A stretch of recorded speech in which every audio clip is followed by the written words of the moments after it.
Let me get right into it, okay? It's been a very big week, the biggest that Manila's seen in many years now. There haven't been many controversies, it seems, just coming out of the ASEAN summit. What is your general assessment of how the meetings have gone? I think, like most ASEAN meetings, it's usually a celebration of coming together and, basically moving forward a common agenda based on consensus. That's the ASEAN way of doing things. But this year in particular is a celebration of ASEAN's 50th anniversary, right? So this is a big deal. Particularly special. Yes, absolutely. On the celebration side, more than anything else. And it's something worth celebrating. I mean, this is the longest running grouping amongst developing countries in the world, right?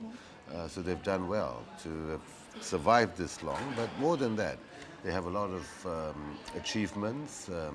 Initially, they dealt mostly with trying to provide a forum to keep the peace, because it was born during the Vietnam War. And it has since evolved. It's evolved to take on a much more ambitious agenda on the economic issues, mainly. Yes, that's right. So it has actually grown over time, but it's grown at a pace that's manageable.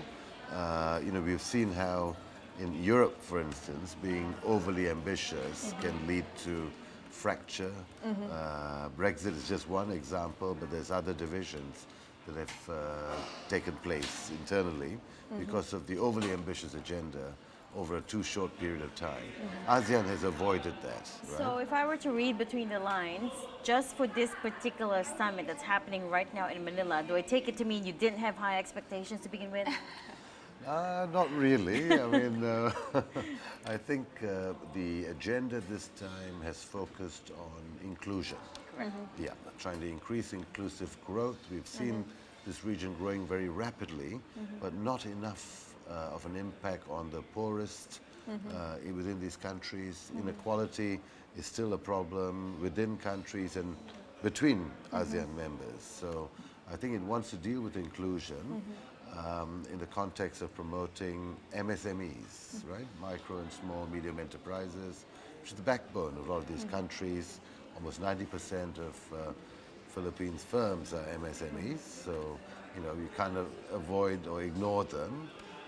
But also in the context of changing technologies, which can be disruptive, can create difficulties in the labor market, but can also create opportunities if you respond proactively. But as an economist, how can you explain the fact that we have such high growth, so we are the bloc that's growing the most in the world, and you have these huge inequalities and huge exclusion? Right. I think, well, that's a good question. I think that comes to the nub of the issue about inclusive growth, right? If you have growth that's driven mostly by capital owners, right? Not enough participation from the largest part of your labor force, then you get this widening disparity within the country, right? You have to remove obstacles that limit access to work as well as progression within the workplace. So there's all kinds of obstacles that need to be dealt with. And do you think that the region is particularly weak in terms of reducing these barriers? I think this region has had a history of trying to address these issues gradually. So they're still persistent. There have been a lot of social reforms in the labor market, but not at the pace or the level in Western advanced Europe, countries. okay. Yes, that's right. So they're catching up to some extent. They're catching up fast. Yeah. And actually, you say that one of ASEAN's greatest success is tariff reduction. Sure. To be specific, on average, about 96% of ASEAN member states, member state tariff lines are now at zero. And this figure is projected to increase next year as well. I believe the goal is closer to 98 point something percentage. Sure. Tariff lines down to zero across 98% of products. Why? Tell us a bit of the backstory. Why was this easier to work out? Okay, so when the ASEAN countries got together in 1992, to form the ASEAN Free Trade Area. That was the first project. They focused in on tariffs because tariffs was the main barrier at that time, right? So, and tariffs are very transparent, right? They're easy to measure, identify, you can set a schedule for reducing them over time, right? It's not an opaque type of instrument, it's very clear. And so they have met those targets, right? But more importantly, they've also reduced tariffs not just with each other, but they've multilateralized them. So they've offered them to non-members, Yes. right? They've done this because I think the countries realize that most of their trade is actually with outside countries, not within ASEAN countries, right? Outside nations, not all members. So they haven't wanted to become a fortress Europe type situation. They've been very outward looking. Yeah, so that's why they've been quite successful. They've set clear targets and they've met them. According to your report, it's about 70% of intra-ASEAN trade, so including these multilateral members, actually have the same sort of most favored nation rate of 0%. Correct. So it's most of the trade, so not just this 98% of the ASEAN, but 70% That's right. of all trade. Exactly. Yeah. So this is why they haven't had the kind of trade diversion and difficulties going forward. They've actually used the ASEAN or AFTA project to open up globally. So for ASEAN, regionalism has been a means rather than an end, right? It's used regional... It itself is not the end goal. That's right. It's used it to globalize. And that's why they've done so well, right? That's why they've had so much growth in trade. See, intra-ASEAN trade hasn't grown very much. It's still at about 25%, and stubbornly so for 20 years, right? And that's not a bad thing, right? Because they haven't tried to artificially induce Make that it, trade. exactly. Yeah. Okay. They've kept the Very interesting. doors open. Trade has grown, even if intra-ASEAN trade shares have remained relatively unchanged. Overall trade has grown very sharply, and that's what really matters. Can you compare that to the European model then? Okay, the European model has been inward-looking, right? That's one difference, right? Because they're much bigger, they can self-sustain. ASEAN is not big enough in terms of a critical mass. It has to look outside, right? Another difference is that ASEAN's always been market-driven, right? The government hasn't played such a huge role. It's not like the European case, right? And it's also institution light, yeah? We don't have a Brussels. We have a small secretariat in Jakarta that's deliberately underpowered, right? Because there's no appetite to give up sovereignty, right? To a centralized supernatural body. Yeah, not yet. And maybe not for a long time. And given what's happened in Europe, maybe not for a Possibly very, never. very long time. Yeah, maybe never. So They must reconsider that. yeah, so it's working well the way it is. Jay, on the downside is we're seeing a rise in non-tariff barriers. In fact, by your estimates, between 2000 and 2015, non-tariff barriers jumped from 1,634 to 5,975. That is a lot of barriers. First question, what kind of barriers are these? Okay, all right. So the thing about non-tariff barriers is that it's a very wide spectrum. Everything except tariffs, right? And the second thing, just to put things in context, is that this is a moving target, right? There are new barriers that come up all the time. So this is the difficulty with dealing with NTBs or non-tariff barriers. But let me say this. You start off really with non-tariff measures, right? And these measures are usually designed with a very specific purpose in mind that could be quite useful, right? For instance, sanitary and phytosanitary standards that deal with health and safety issues Standards. for vegetables and fruit, etc. Now these have good uses to them. They have a good objective, but they can be abused in the way they're implemented, right? So a measure can turn into a barrier at the implementation stage and abused by, say, domestic producers to protect their production from imports, right? You'd be familiar with what happened in the Philippines with bananas, right? The same I was thing just happened about to ask, what Right. particular industries are these Okay. non-tariff Affected. barriers most susceptible to? Okay, well, they cut across lots of industries. Phytosanitary standards and so on, of course, have a focus on food and agriculture products. But things like anti-dumping duties, which is one of the most common non-tariff barrier, can cut across any industry. But of course, it's been quite prevalent in manufacturing, right? And this has been used and abused quite a bit. And I think the reason is the reduction in tariffs and the rise in non-tariff barriers are not independent events. They're totally Inversely proportional. related. That's right. One has increased because the others come down, right? But the problem there is that tariffs provide less protection than non-tariff barriers. And tariffs are more transparent. Non-tariff barriers are opaque.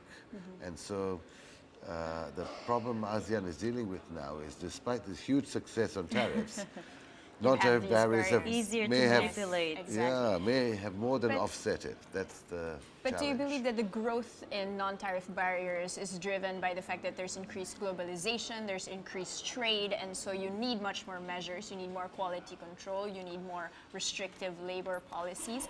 Or is that not really necessarily the case? Right. I think the rise in trade and so on that you described that's happened has seen a lot of benefits and people have been encouraged by it. But there have been some sectors that have lost, some sectors that have won, right? See, the problem is the winners are not as vocal as the losers, right? The costs are usually highly concentrated in a few industries, right? Such as, would you? Okay, agriculture has been one clearly, right? Some types of manufacturing, yeah. And so they have tried to actually lobby politicians for protection to try and minimize more disruption to production and employment. And they've succeeded. So the benefits are thinly spread. All consumers enjoy slightly cheaper goods, but the costs are highly concentrated, and so they have a bigger incentive to group and lobby. Consumers don't have that much of an incentive. They just go along for the ride. Yeah. You know, one other thing that Danny alluded to was the restrictive labor practices. And another thing I took away from your study was that ASEAN member states have more restrictive services policies in general than any other region in the world, except for the Gulf states. Why is Right. that? Okay, so services and services-related issues has always been a sensitive area in this region. This is a highly diverse region. In fact, the diversity in almost any measure is greater than Europe and indeed almost any other region in the world, right? So you've got, you know, small, rich countries like Singapore sitting next to poor, populous countries like Indonesia, right? So dealing with labor mobility has always been sensitive and difficult. Different political systems, different languages, different currencies. And on top of that, all those things as well. Exactly, that's right. So with all that diversity, moving forward on areas that are sensitive becomes extra difficult. But ASEAN has been narrowing the gaps between countries, at least economically, right? And to some extent socially as well. You know, the poorest countries are growing faster than the richer countries. So by definition, income gaps are narrowing, right? But there's all kinds of gaps, including skill gaps and so on, that need to be addressed. And this will take time. And so they are trying to address services, but it'll move a lot more slowly than the tremendous success ASEAN has had with goods. That's something that's going to be a reality. And your study also mentioned that you have not necessarily better, but some more policies on more skilled labor migration. But we Yeah. don't really have a lot on low-skilled workers, which is Right. actually on the agenda of this ASEAN summit. But it hasn't, do you believe that it's been touched upon in the past couple of days, this protection for low-skilled migrant workers? Sure. I think what's been addressed at this summit is the protection issue, right? You know, most of the labor movement within ASEAN are in the low skill category, right? And most of that is unrecorded, right?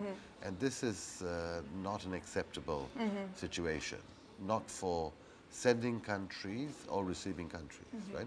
For sending countries, these workers are highly vulnerable, right? They have no protections if they're not recorded. They can be subject to all kinds of, wage abuse and physical abuse even, right? Yeah. And it's the Philippines and Indonesia that are actually the top The two most, yes. sending That's right. countries. That's right. They're the top two. But there's also a lot of Myanmarese in Thailand, for instance, and in the Indo-Chinese region. But also, what I want to say is for the receiving countries, this is not a good thing either, right? It's a security issue, right? Yes. You don't know who's within your borders, and you don't know what they're up to. So both the demand and supply sides have an incentive to deal with this issue. The reason why it's difficult is because receiving countries need these workers, sending countries need to send them. If they formalize it, it becomes a sensitive domestic political issue. So everyone turns a blind eye and tries to muddle through. But I think the time has come now to try and deal with it for, like I said, for both sides, right? The sending and receiving country. To formalize it, you mean? To formalize it as much as you can so that these workers have protections, these countries know who's within their borders, and also ensure that we take advantage of having these workers working as efficiently and productively for you. Yeah. But back to my question, do you think that was addressed? I don't think the formalization issue probably was very much addressed in the sense that they're not trying to suddenly have a policy on low-skilled labor movements. The policy that ASEAN has is on skilled labor movements, right? Yeah. And they're dealing with it through these mutual recognition arrangements, Yes. MRAs, Yes. and they're going slowly and cautiously. In fact, not a single person really has moved, I think, under these MRAs yet. Okay. But there's still a lot of movements, right? There are a lot of skilled labor movements. I mean, being in the Philippines, you know how many, Filipino nurses are in Singapore and the like, yeah. But also low-skilled workers, which are dealt with in bilateral arrangements. So there are bilateral ways of dealing with it. The difficulty is producing a regional agreement that addresses this common standard across all countries, each with different expectations Needs and and, needs. yes. That's Everyone right. has vast, differing needs, and right. obviously, opening it up to a free market will mean that some countries will be on the losing end, which are more developed nations, I suppose. Jay, let's talk a little bit about one of the big highlights this week, President Donald Trump coming to Manila to not just attend the East Asia Summit, but also conduct a bilateral meeting with President Duterte. By all indications, he's brought his protectionist rhetoric to Asia. He said, look, I will always put America first. I will no longer sign any unfavorable free trade agreements, and I expect trade reciprocity to some extent. What should Asia, particularly the Philippines, take away from that? Okay, so I think President Trump's approach quite clearly now is a preference for bilateralism, right? So he's not against freeing up trade. He wants to do it bilaterally. And he wants to protect and secure U.S. interests, right, going forward. Every country is trying to do the same. For its own country. For its own country, except that the power balance is not equal. So this is the challenge being posed by this new approach by a major trading nation dealing with smaller partners. So, but there's no compulsion for countries to simply concede. They can protect their interests. They just have to be bargaining hard and understanding the calculus of the true motivations behind a lot of these agreements. They're not always economic, they could be strategic, they could be political. So when you weigh them all up together, there's things you can negotiate on that should produce mutual gains, right? I mean, trade is hardly ever fair, but the thing about trade is that it's mutually beneficial, right? Both parties benefit in net terms, right? And that should still be the guiding principle going forward, whether it's bilateralism or multilateralism or regionalism, right? Well, as President Trump shakes things up, what opportunities, or perhaps the better question is what challenges do multilateral trade agreements like the RCEP and the TPP present? RCEP, Regional Comprehensive Economic Partnership, that's by all indications being led by Beijing. Okay, I won't comment that last statement. I think RCEP is supposed to be led by ASEAN, right? But there are clear, differences in terms of size within the membership. Sure. Okay, so what does this mean for them? I think this creates an opportunity for them, right, to move forward, to try and set the rules of the trading game, right? In fact, President Obama had said this earlier about TPP, right? That we want to be able to set the rules, right? There are rules, but the question is who sets them. And now I think RCEP, if they can deal with their internal difficulties, getting a very diverse set of countries again to agree on a common set of rules, if they can overcome that and deal with India, for instance, are a bit less progressive than other countries, including the newest members of ASEAN, Cambodia, Laos, Myanmar. If you can bring them along to agree to this, I think there's a great opportunity to create the world's biggest free trade agreement. But as you know, in Da Nang at the APEC summit, the TPP countries, without the US, also came to an in-principle agreement to move forward without the US. Without the US, Yeah. right. So that creates a challenge and opportunity for RCEP to also speed up. I guess And more that- specifically, I wanted to know whether we can envision a world where, for instance, a country like the Philippines can both be a part of RCEP and gain from it, and at the same time have a bilateral exclusive relationship with the US. Oh yes, there's nothing. Or is that too big an ambition? No. I think that should be the ambition, right? I mean, you want to ensure that you have secure market access to a very important market for the US. And if you can't get that through a multilateral agreement, you should try and have a bilateral FTA for that access, and then not limit your other options, opportunities, right? Yeah. And remember, all these countries you're talking about are also members of the WTO, right?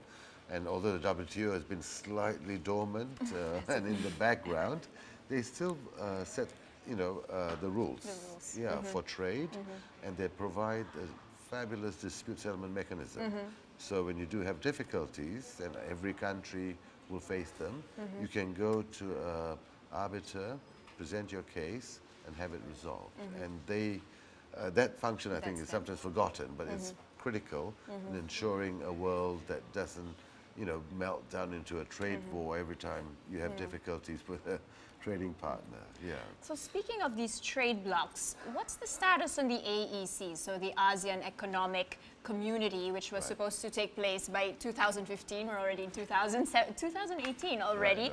And so the new blueprint is for 2025. Correct. Do you think this will actually occur? Are there concrete steps that are being taken to ensure that this will really happen by 2025? Right.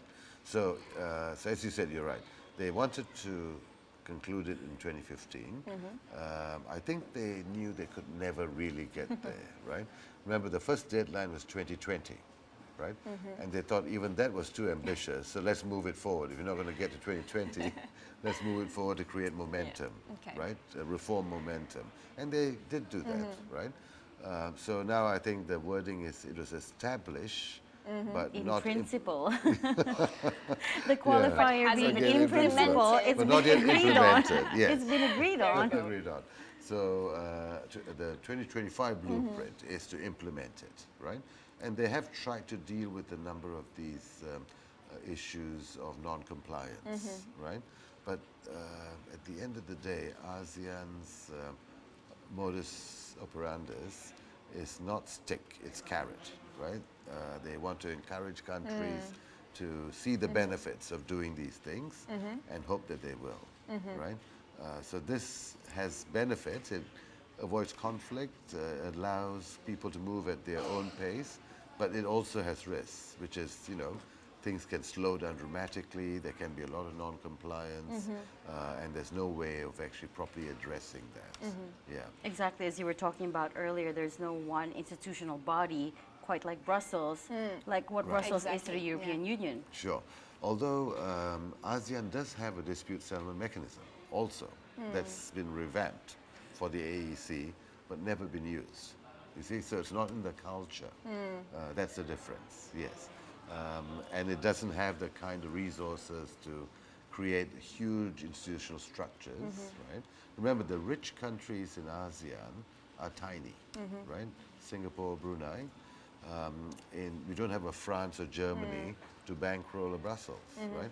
And not only that, there's not much appetite for it, right? Yeah, I mean, these countries are not interested in coughing up, billions of dollars to pay for a huge, bureaucratic institution to run things. Right? But that's exactly the point. So how would this questioning of the European model actually affect the implementation of the ASEAN model?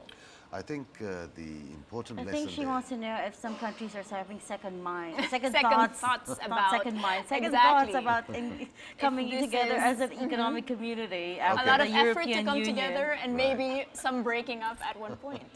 Okay, I think first point is that when ASEAN says the economic community, it's not the same thing as what Europe means by community, right? The best example is labor, right? Yeah, so there's no free movement of labor on the agenda. Okay, so they mean different things, right? It's nowhere near as ambitious as them, right? And I think there are good lessons to be learned by the European experience now, right? Of the pace at which you should go when you have a diverse membership, right? You go too fast and it can fall apart, right? Yeah, or slowly start cracking and falling apart. It may not just collapse, but it slowly starts falling apart. So that's what ASEAN should take away from that experience. And, for me, I think ASEAN's been more successful than Europe because it's moved at its own pace and it's been able to avoid this kind of rupture, right, that we have seen. And it's not just Brexit, right? It's also the newest members not complying with all these fiscal rules and budget deficits and so on. There's been a lot of stuff that's just not happened, right? And so it's not just ASEAN that has these difficulties. Everyone has. Yeah, that's right. Jay, you think the Philippines, Manila, has taken full advantage of its chairmanship of ASEAN this year? Have we pushed as hard as we can on the things that need to be raised? I think the Philippines has done a great job hosting ASEAN. I think the Philippines is well suited to doing these sorts of things. Filipinos are very warm, welcoming people. I was at the summit yesterday and I thought everyone had a smile on their face. Everyone's enjoying themselves. That's the default. That's right. It's being widely described as a very cordial summit. Absolutely. It's a very friendly summit. That's right. And I think that's important, right? Because it's about building bonds and relationships, not just thrashing out difficult issues, but to strengthen this bond, to deal with issues over time. And that's happened. Every summit is never fully successful. There's always issues that don't get addressed. I think there's very little this time on the ASEAN Economic Community, right? Yes. Didn't see much about that. But that might be because, this is a journey. The celebration at one level, true, but also a journey, right? It's not a destination, a long journey. So you don't want to be stock taking every year, right? Things can take time. There might not be much progress from year to year, but as long as they keep moving in the right direction, I mean, they've got till 2025 by their new blueprint, so still some time to go. And I guess they're dealing with the inclusion issue now. They've shifted focus a little bit to try and focus in on this micro and small enterprises and inclusion in the context of changing technologies. But nevertheless, you say that it's all positive. There have actually been a lot of protests over the past few days. So the first protest, even before the summit, was this 15.5 billion peso budget that we spent for hosting this. So that's just to add to Reg's question, was it worth it? Okay. In terms of, well, I'll clarify that question. Was it Yeah. worth it in terms of, let's say, the benefits that we could gain from the talks that we've had over the past couple of days? In Sure. terms of trade benefits or... I think time will tell, right? I mean, we don't know right now. But I think, generally speaking, you know, I think you spent perhaps more than you expected because so many leaders turned up. And that's a great success, right? Yeah. And the kind of exposure. Shines the spotlight in the country. Yes. If you want to pay for this exposure, you're going to probably cost you a lot more, actually, if you're going to buy, you know, advertising time. Yeah. So if you think of it in those terms, you know, there are spillovers from foreign investment and trade that will take place over time. But I think there'll be more than offsetting these costs, in my view.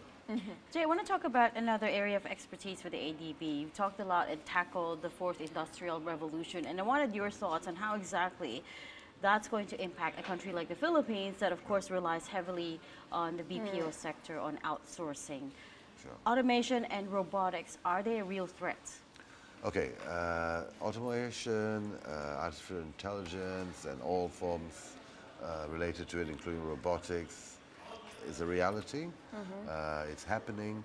It's happening, affecting different industries at different degrees and at a different pace, right? So it will eventually affect even industries like BPOs, right? And even higher level industries, but that will take time, okay? Perhaps in the initial wave, it'll be affecting more of the simple assembly activities, the low-skill activities, but this will feed into other areas. But the important point in this joint report you mentioned with the World Economic Forum is that we need to start preparing now, right? These things take time. Getting the right skills developed involves long gestation periods. So we can't wait till when it affects you to start thinking about how you respond.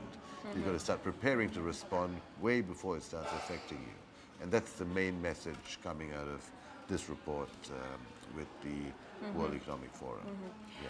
In fact, Colliers, which is a real estate research arm, published a report just last week that there's now a 7% vacancy, or they predict a 7% vacancy in office space rental because of this BPO slowdown.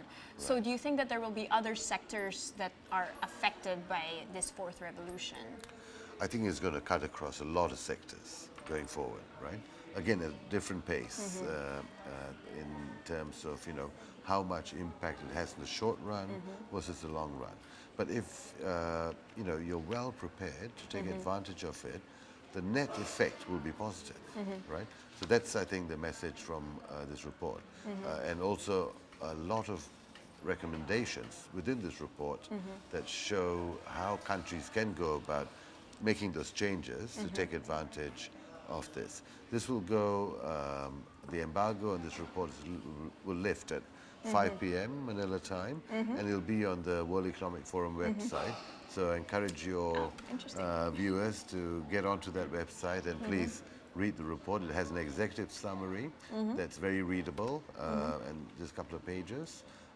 And if they want to read but more details, they can actually download the whole report for free on the World Economic Forum website. Excellent. Yeah. And lastly, Jay, your outlook on global trade. We're nearing the tail end. We are at the tail end of 2017. Are you more optimistic this year than you were last year? I remember at the start of the year, there were a lot of concerns. Perhaps we can call it noise over the state of globalization given shifting sands in the U.S. Sure. Going into next year, where are you at? Okay, so there's two aspects to this. One is, you know, the rhetoric, the sentiments, the statements, and then you have the reality, right? The reality is that it looks like the trade slowdown has bottomed out, right? And we've turned around, right? So this slowdown that took place over several years seems to have bottomed out. And Asia, and Southeast Asia in particular, is right in the center of this recovery in trade and investment. And this is a good thing. So, Massive opportunities there. yeah, despite all the rhetoric and the anti-globalization backlash, the reality is things are getting better in terms of the real data. And on that upbeat note, I'm going to end this conversation. Thank you very much for your time. JMenon, lead economist for the ADB. We appreciate your time today.